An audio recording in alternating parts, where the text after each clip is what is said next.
Did I ever tell you about the time I turned paper into silver?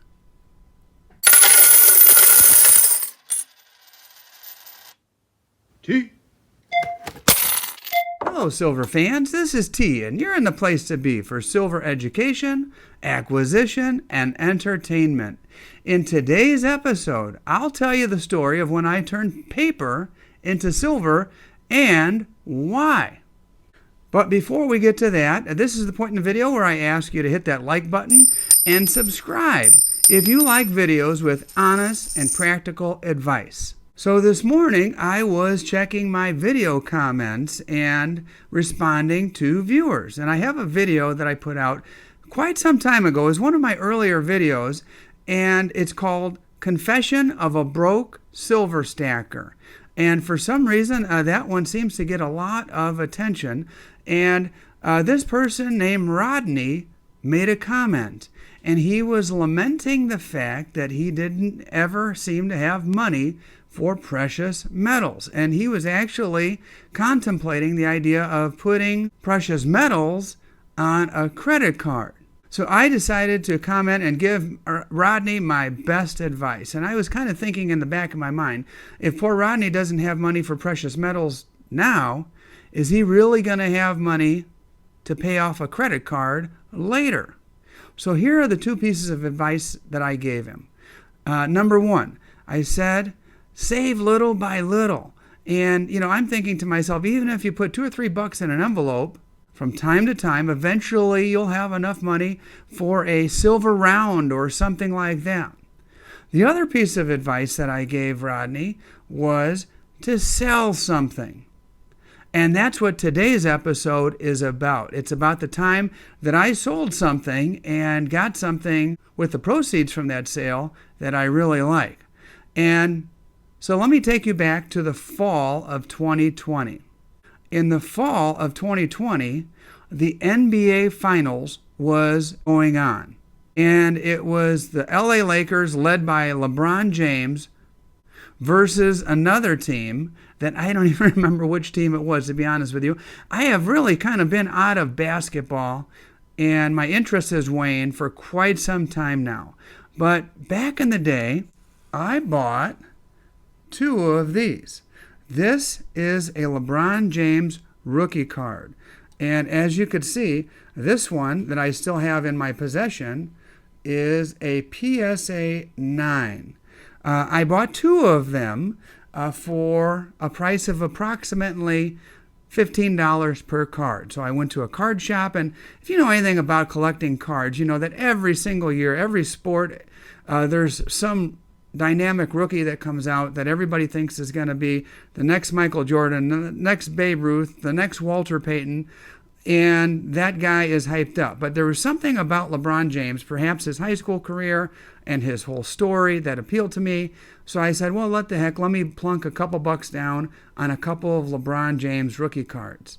And I did. And I had forgotten all about those cards until the beer flu hit. And, all of us had more time on our hands because we weren't doing so many things.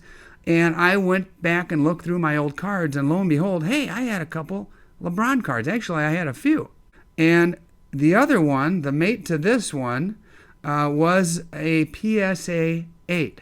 So I decided, well, I'll keep one, which you see right here in front of you, and I'll sell the other.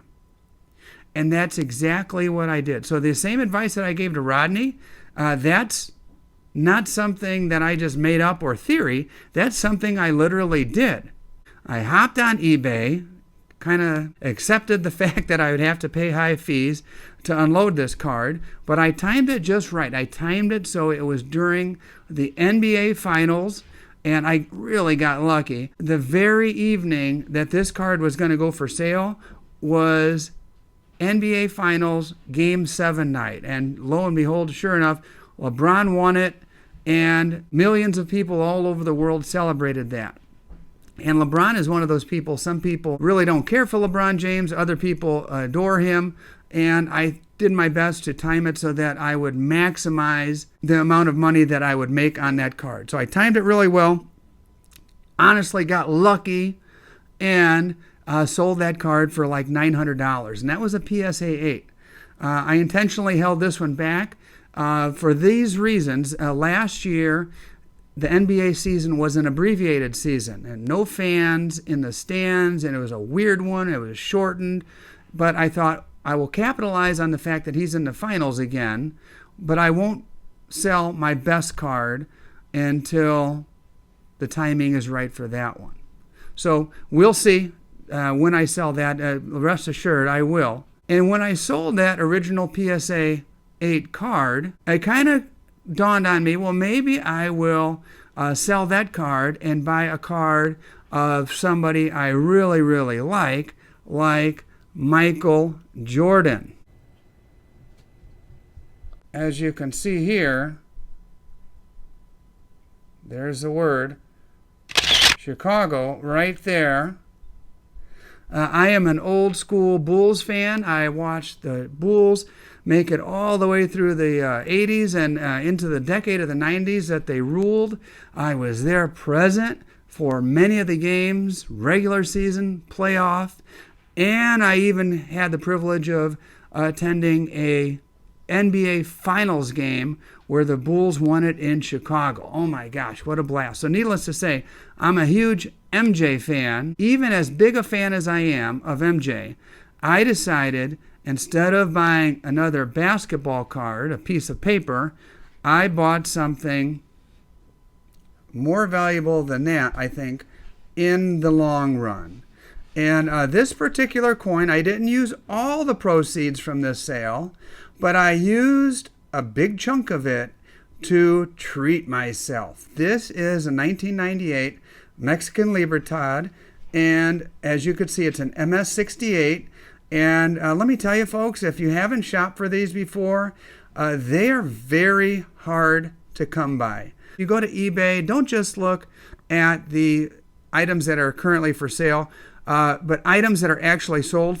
The first thing about this coin is that there are very few of them floating around out there. There's only 67,000 of these Mexican Libertads of this year. Of course, this is the key date. This is the lowest mintage of Libertad that there is. And so I paid $311 for this. And as I was beginning to say, if you look at the comps that I found, it's going for a lot more than that. And for starters, there are very few of them even to compare with. But the ones that I found that were sold recently are going for considerably more than the $311 that I paid for it. Part of that is, as anybody who is into coin collecting or stacking knows, if you like Libertads at all, the interest and the popularity of Libertads has absolutely gone through the roof. So I certainly anticipate that the value of this will continue to grow. And I don't have as much faith in basketball cards or baseball cards. You know, LeBron, sure, he's popular now, but in 20 years, will some other young buck come about and surpass him? Will we even really be into sports that much anymore? With video gaming becoming so much popular, it's not just the old school baseball, basketball, football anymore for these young kids. There's a million things for them to do. And will our country and will the world in general be as much into basketball and spending money on basketball merchandise as they are now? As for silver and Libertads, I'll take my chances with this precious metal and the collectability of this particular coin. Purchasing this Libertad put me one step closer to achieving my goal of collecting a 1-ounce silver Libertad of each year, 1982 to the present. I still need a few more, and hey, good news, I made a trade with another YouTuber, someone who is well known for his Libertad collection. His name is Aloha Stacker. He's a great guy. But anyway, he and I made a trade. He's trying to accomplish the same goal. I had a double that he didn't have, and vice versa. So right now as we speak, there are two Libertads en route to one another, one coming to Crown Point, Indiana, the other going to Honolulu, Hawaii, and it'll be a win-win. He'll be one step closer, and I'll be one step closer, but there are still some that I need, including that elusive 1997. But hey, that is a topic for another show. For right now, I have a couple of questions for you. I always like to leave you with a couple of questions. What do you think about the deal that I made? Have you ever done anything similar?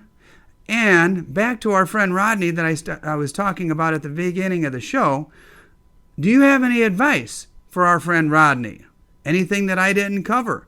Feel free to make a comment, and please stick around for my new end screen that I'm about to show you right now. It contains a subscribe button and a link to more of my videos. Hey, thanks for watching. T.